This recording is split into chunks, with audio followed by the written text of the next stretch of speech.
മുൻ മുഖ്യമന്ത്രി Shri K Karunakaran, artist Namboothiri, സംവിധായകനായ ശ്രീ ഭരതൻ, ശ്രീ വി കെ ശ്രീരാമൻ തുടങ്ങിയവരൊക്കെ പഠിച്ചൊരു വലിയ കലാലയം തൃശൂരിന്റെ നഗരാത്മാവിൽ സ്ഥിതി ചെയ്യുന്നുണ്ട്.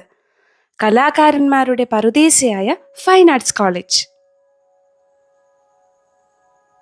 പല കലാലയങ്ങളിലും പോയിട്ടുണ്ടെങ്കിലും ഒരു കലാലയം വിസ്മയമായി തോന്നിയത് ഇതാദ്യമായിട്ടാണ്. അതെന്താന്ന് ചോദിച്ചാ, ഇവിടുത്തെ കാഴ്ചകൾ അങ്ങനെയാണ്. വലിയൊരു ക്യാമ്പസ് ഒന്നും അല്ല കേട്ടോ, പക്ഷെ ഈ ക്യാമ്പസ് നിറയെ ഇവരുടെയൊക്കെ കലാവിരുതുകൾ കാണാൻ നമുക്ക് സാധിക്കും. 100 വർഷത്തിലേറെ പഴക്കമുണ്ട് ഈ കലാലയത്തിന്.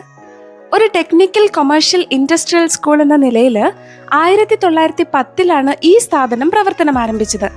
അക്കാലത്ത് കല അടിസ്ഥാനമാക്കി വിദ്യാഭ്യാസം, തൊഴിൽ പരിശീലനം, കരകൗശല നിർമ്മാണം തുടങ്ങിയവയും അനുബന്ധമായ തൊഴിലാളികളെ സൃഷ്ടിക്കുകയുമായിരുന്നു ഈ കോളേജിന്റെ ലക്ഷ്യം.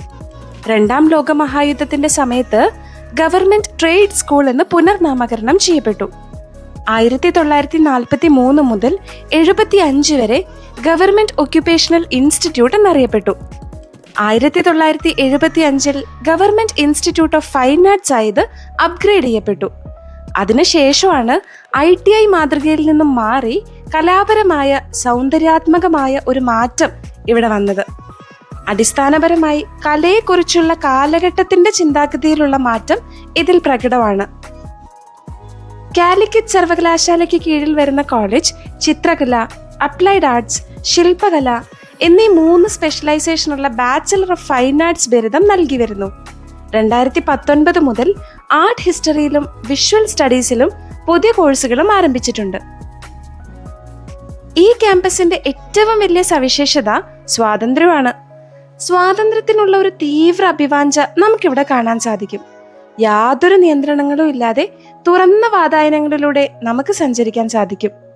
അതേപോലെ ക്ലാസ് മുറികളൊക്കെ പ്രത്യേക രീതിയിലാണ് സജ്ജീകരിച്ചിരിക്കുന്നത്. സ്റ്റുഡിയോ എന്ന പേരിലാണിത് അറിയപ്പെടുന്നത്. വിദ്യാർത്ഥികളുടെ കലാവിരുതുകളൊക്കെ തന്നെ നമുക്ക് ചുമരുകളിൽ കാണാൻ സാധിക്കും. അപ്പോൾ ഇന്നത്തെ വീഡിയോ ഇഷ്ടമായെന്ന് വിചാരിക്കുന്നു. പുതിയൊരു ചിന്തയുമായി പുതിയൊരു വീഡിയോയിൽ വരാം. കാത്തിരിക്കില്ലേ?